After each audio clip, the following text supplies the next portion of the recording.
want to thank everyone for being here this morning. I want to thank Organogenesis for sponsoring the breakfast this morning. And you're going to hear from somebody.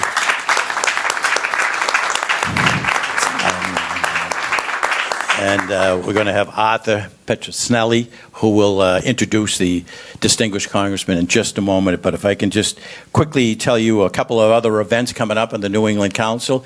Needless to say, it's been very, very busy, and it continues to be busy. On Monday, we'll be in Providence, a breakfast with Senator Sheldon Whitehouse. The following week, we'll be back to Rhode Island for our final testimonial celebration of our centennial 100th anniversary of the New England Council. And the venue is Newport, and the venue will be Salve Regina University, which is magnificent to say the least. So a nice time to do that. And we'll also on the 24th have a breakfast with Congressman Zeth Magaziner. In between, we'll be back in New Hampshire for a breakfast on the 25th this month with Governor Kelly Ayotte. And then we kick off the month of October in Hartford. We'll have a program with Governor Ned Lamont.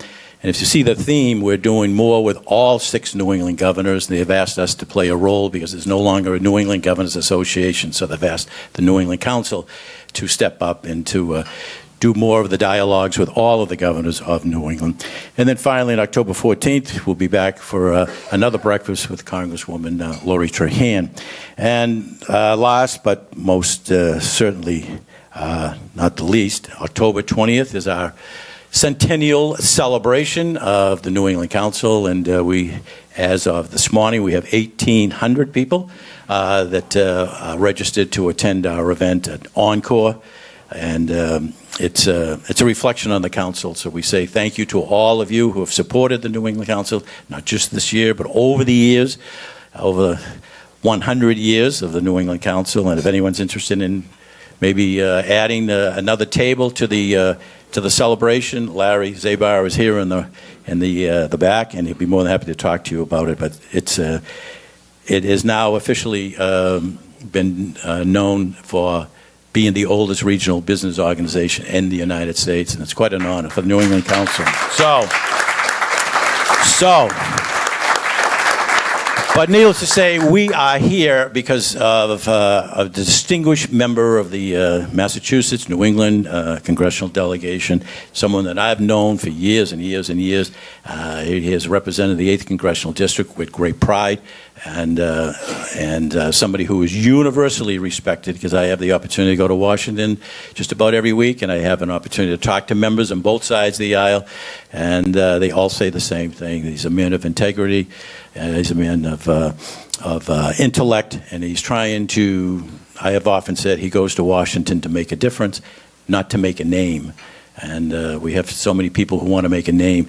This man is there to try to make a difference and to help people. So, but with a formal introduction and no one better to make the introduction to somebody who also has known the congressman for a good period of time, and that's Arthur Petrosnelli, who is the Director of Government Affairs, right? Absolutely. Okay. Arthur, do you want to say a few words? Then we'll get right. Thank you, Jim. Welcome, Congressman. It is my honor, before I want to introduce Congressman Lynch, I just want to give a shout out to the New England Council staff, putting these breakfasts and lunches on.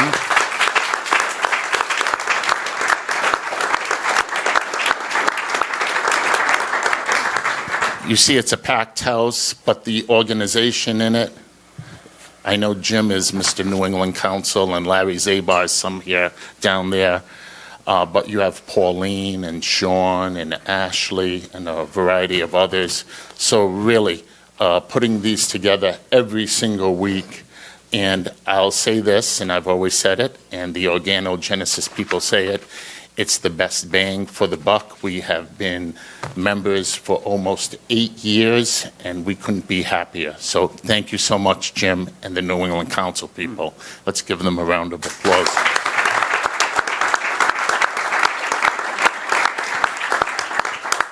Organogenesis, the way that the New England Council is celebrating 100 years, Organogenesis is actually celebrating its 40th year. in business. It was a spin-off of MIT, which was down the street here, and our first product was called Apligraph, which is a living cell. And we have been producing living cells. We've managed to go into other markets like sports medicine, and we really have taken off with the leadership of Gary Gilheeney, who's the CEO and president and chairperson of the board of Organogenesis. I want to recognize Antonio Montecalvo, who's the vice president of health policy here today. And basically, the Organogenesis, we help people deal with chronic wounds. And before I joined Organogenesis, I didn't know what that really was, dealing with chronic wounds, not for just a week or a month or even years, but these people live with these open wounds. And our products with living cells, little by little, depending on the width, the depth of it, of the wound, down the road will heal it.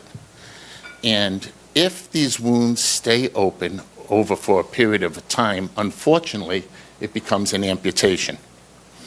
And if these people are with an amputation for, the knee, the ankle, they have less than 5 years, basically, or 30% that they survive these chronic wounds and amputations. So we save lives. We really do. And it wasn't with the having Congressman Lynch in Canton. Our headquarters is in Canton, Massachusetts, and the congressman has been with us since 2001. Yeah. And I want to say this, and he probably will not remember this, but I met the congressman probably around 7 years ago in his office in Washington, and he was on committees all day that day. And I was with Gary Gilheeney, our CEO, Patrick Bilbo, our COO, and Antonio Montecalvo. And it was a long day for you. He kept the meeting. It was long at night. He was asking questions of just not our products, of a Renew, which is an osteoarthritis for an injectable in the knee, which is coming out in like another year and a half. But he was also concerned about how many employees we had in our Canton and how the company is doing and things like that. That's the commitment that he has shown me, who's really not from Massachusetts, I'm from Rhode Island, but he has been absolutely a pioneer for Organogenesis and really has helped us lead the growth that we've had. We have like around 400 employees in Canton, and that's partly because of you. So thank you so much.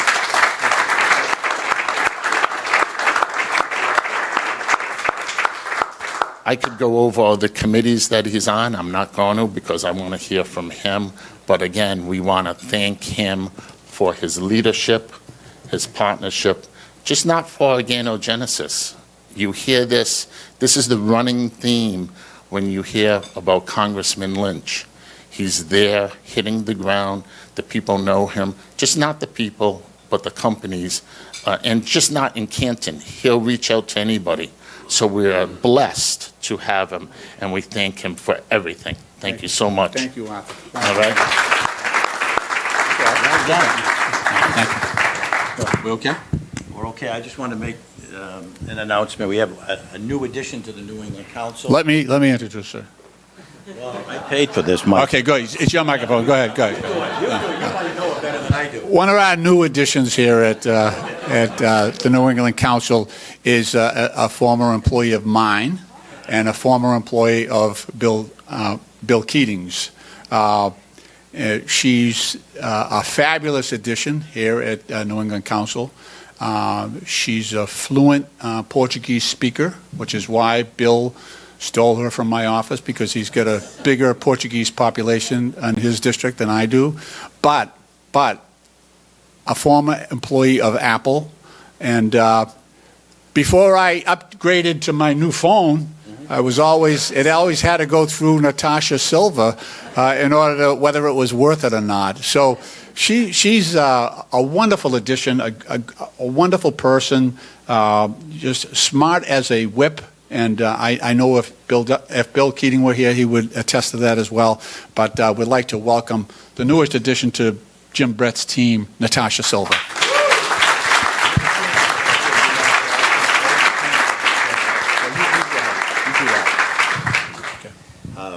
I'll do it in a minute. Well, I agree.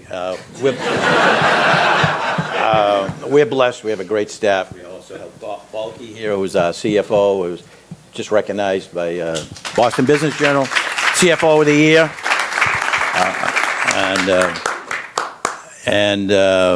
Marcelo is here from UMass Boston, the chancellor. He had a little activity yesterday, but he handled it very, very, very well at UMass Boston, and just shows the professionalism and the hard work that goes behind the scenes of the crazy environment that all colleges and, quite frankly, all businesses are going through. But did a masterful job yesterday, and it's a testament to his leadership and what he does each and every day. So we're blessed to have him also here today, and I know he's a huge fan of the congressman. So some of you were kind enough to send me some questions during the week, and I could try to read a couple of them, and maybe you can get into some of the questions that we have not addressed here with the congressman. But if I could just start off with the congressman. If you notice, he's standing and I'm sitting, and the only reason is he's got a bad back, and because I was so kind to give him a high chair. That did not go over well, so he's already in a bad mood with me, but hey, that's okay. That's okay. But Congressman, we only have a couple of days left, legislative working days. You know, there is talk, and it seems to be getting louder and louder. There could be a shutdown, and both sides seem to be talking about that. I mean, would you support just a clean CR bill if the Republicans came to you to support? There are members who will say, I'm not going to support a clean CR bill unless it has some health policy provisions in there, like the ACA, tax policy, whatever. So your thoughts on how serious are we at a shutdown? What do you think could be a compromise that both sides would agree to? Yeah, thanks, Jim. And let me also thank the New England Council for all you do. As I've said before here, Massachusetts, we only have 9 members of Congress and 2 senators. Sometimes on issues of budget and priorities in Washington, D.C., you know, we're posting up against, you know, California that has, you know, 50 some odd members, or Texas that has close to 50 members. And the fact that New England acts as a single unit, which is where the New England Council comes in. You know, as you heard earlier, there'll be, you know, an event down in Rhode Island for Seth Magaziner, and, you know, oftentimes, you know, my colleagues from the entire New England region are all big fans of the New England District Council, and we vote as a block, the New England delegation, which is great, which allows us to have the heft and the leverage that we need down in Washington, D.C. So I just want to thank Jim Brett and the team here at Larry and the whole gang for their efforts to make us a closer knit delegation here in New England. So you are sort of the common thread that helps us communicate and act as a unit. So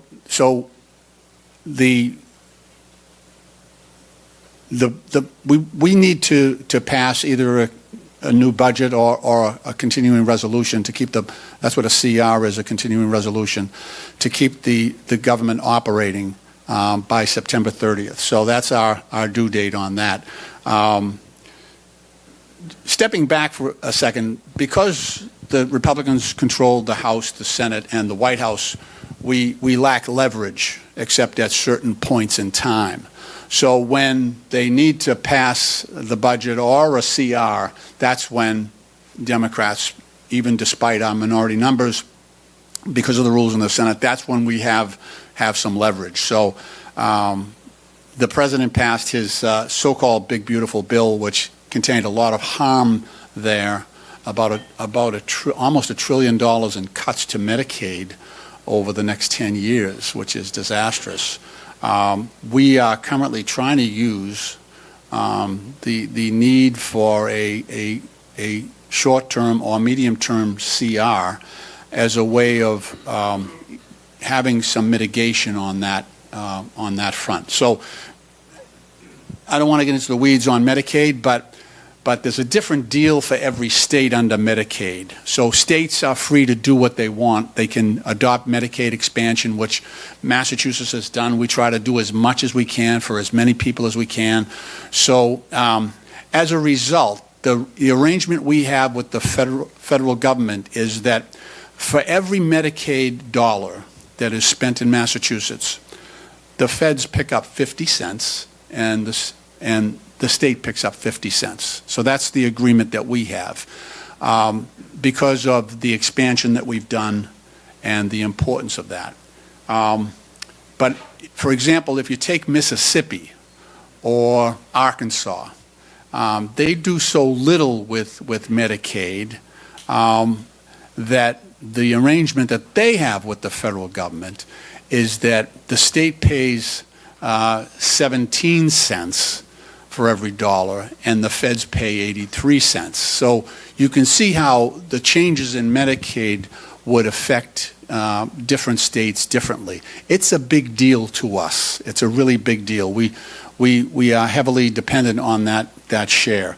So the government, so when you cut $1 trillion from Medicaid, you really do impact a lot of people in Massachusetts. And, we're talking about seniors, we're talking about children, we're talking about handicapped persons, we're talking about, in some cases, veterans. It also has an impact because of sequestration. It also has an impact of about $500 million in cuts to Medicare, which affects, so all of this affects health centers. 40% of their funding is Medicaid. Hospitals in Massachusetts, about 40% of their funding, depending on the hospital, 30 to 40% of the funding comes from Medicaid. Nursing homes, huge amount comes from Medicaid.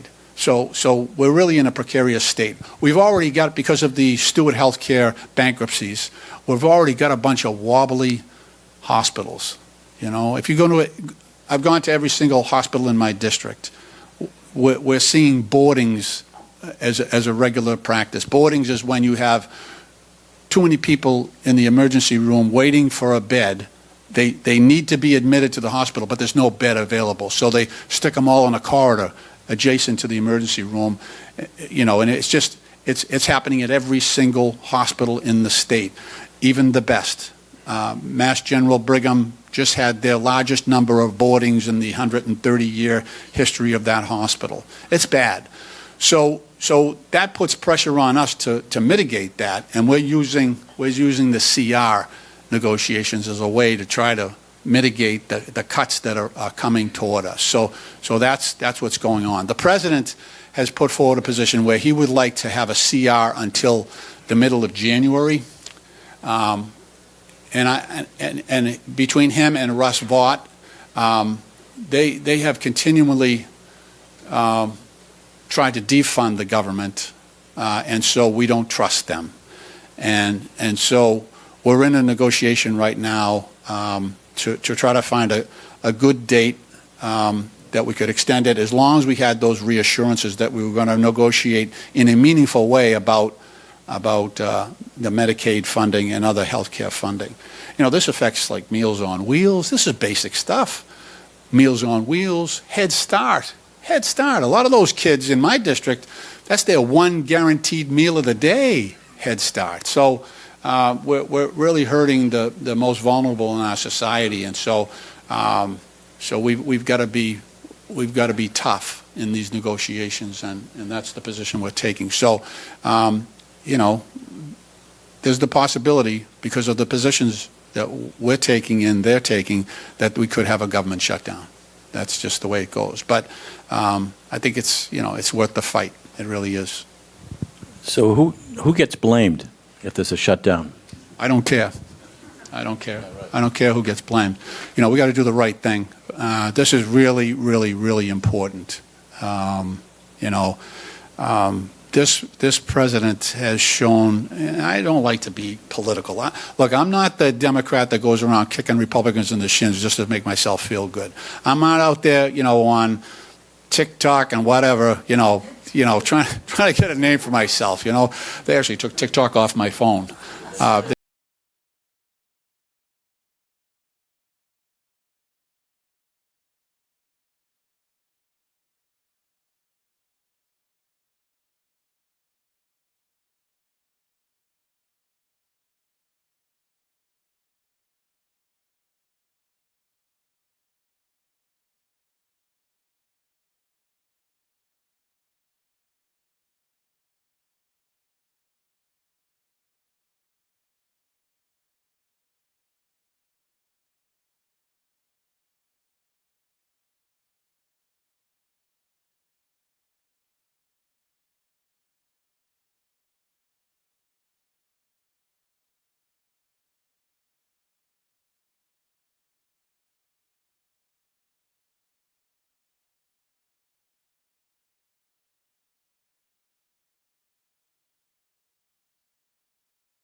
coming to this country understand what is expected of them. What is expected of them? That's not happening if someone is coming across the Rio Grande, just, coming in illegally without a regulated process. And so there's a solution there. The problem is that the Republicans don't want that. They've got a great advantage right now because of the way we're screwing up, and when I say we, the entire country, we're fouling up this immigration process. And if we had an orderly process where people felt it was fair, it was thoughtful, and people were coming here for the right reasons, and they felt comfortable with that, we desperately need immigration in this country. The birth rate here is so low. But it's got to be fair. It's got to be honest. Right now, Massachusetts, we're spending around $3 billion a year.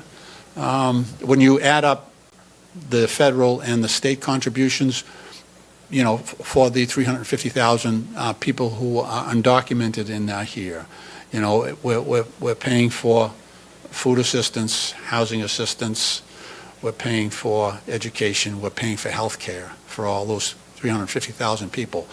And meanwhile, I've got 50,000 American families on the waiting list for public housing just in my district. So that's not wearing well with them, And those 50,000 families, I bet 75% of them are families of color. But they're not trending. They're not trending. We don't see them. They're staying on that list for 15 years, some of them. 17 years. So we got to figure out a way to unite us behind a coherent immigration policy. That can happen. The Republicans do not want that to happen, so it's going to have to come from our side.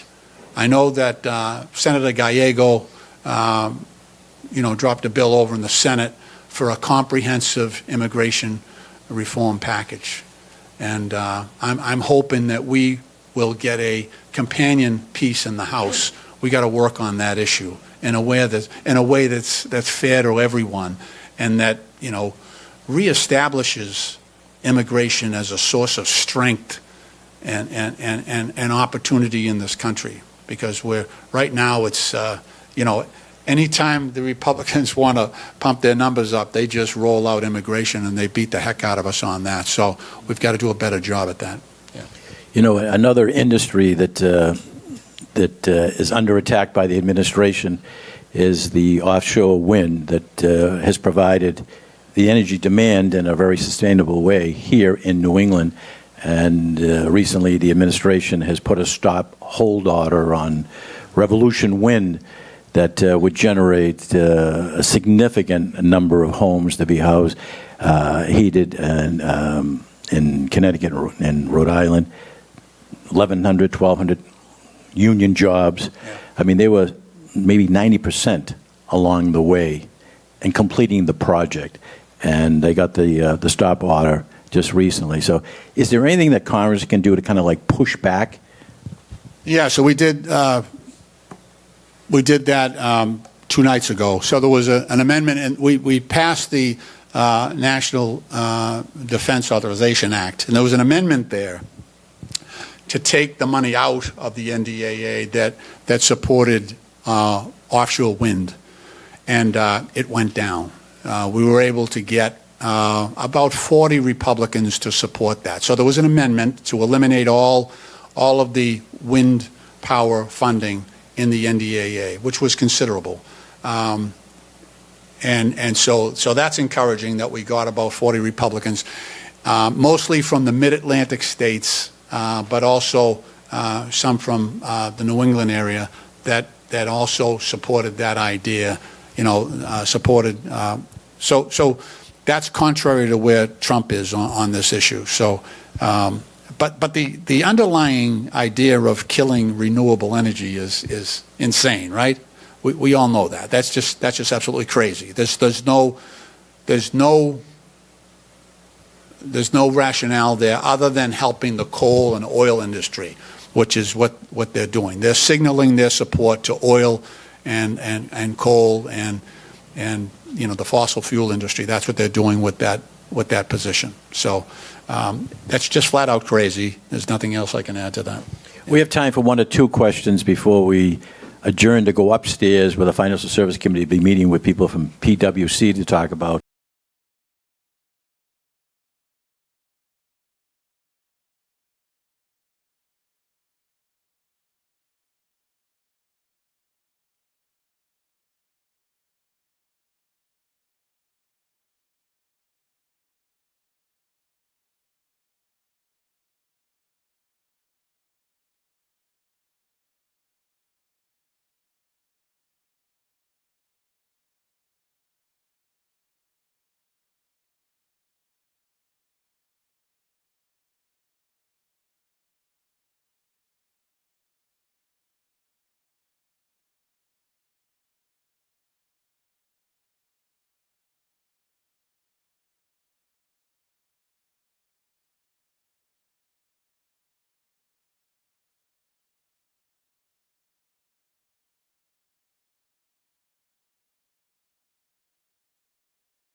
I don't care who made the mess, just don't leave a mess. So right now the country's a mess. We're a mess. And we owe it to previous generations, and we owe it to future generations to get this right and to get us back to a good spot. We've had tough, look, I know you've heard this before. We've had tougher times than this in this country. We really have. I will admit that in the past, the threats were external, and we were able to come together. You know, yesterday, anniversary of 9/11, right? I remember when that was my election day. I got elected to Congress on September 11th, the day of the attacks. And I remember how we all came together, Democrats and Republicans. Everyone was concerned about their neighbor. We were really together. And George W. Bush, God bless him, he tried to rally us to be kinder to each other, that type of thing. And, good for him. It worked in a way. That's not what we're seeing right now. We're seeing, a visceral attitude towards each other. And some of that's social media, I think, but that vitriol and that cruelty that you see on social media is bleeding into regular lives, right? We're seeing it on a regular basis. I'm the luckiest guy in the world to have the job I have. When everybody wants to live their life in a meaningful cause, right? What's better than democracy here in the United States, here and now? I could not imagine me going to another position and having the opportunity that I have right now to make a difference. I know it sounds corny, but so I got about 18 people that work for me. I have an office in Brockton, I have an office in Quincy, I have an office in Boston, I have an office in D.C. And when we get up in the morning, we have an ethic in my office where when our feet hit the floor, you got to be thinking about how do you help the people in our district? What are you going to do today to help these people, whether they're seniors, whether they're, people that, whether they're veterans, whether they're kids, whether they're just people that are struggling, their lives are a mess. How are you going to help them? And the second thing we think of is, how do we ruin Donald Trump's day? And that's our ethic right there. It's always helping the good people first, and then how to ruin his day. And that's what makes me tick right now. So look, you've been so gracious to me. Thank you for your kindness. I really appreciate your support. For those of you who are active down in D.C., I'm doing a joint sort of roundtable with Representative Brad Sherman from California, a good guy, one of the nerdiest people I know, but just he's a CPA, so that explains it. And then Sean Caston from Illinois. A couple of buddies I kind of hang out with. So the three of us were doing a sort of a round table. We'll send flyers out to some of your offices probably. But it's down in D.C. It's down at one of these restaurants or something like that. So I forget the name of it. Well, you made our day, and anyone would like a picture with the congressman here, and then we're going to go upstairs. Thank you so much, everybody. Thank you. Thank you.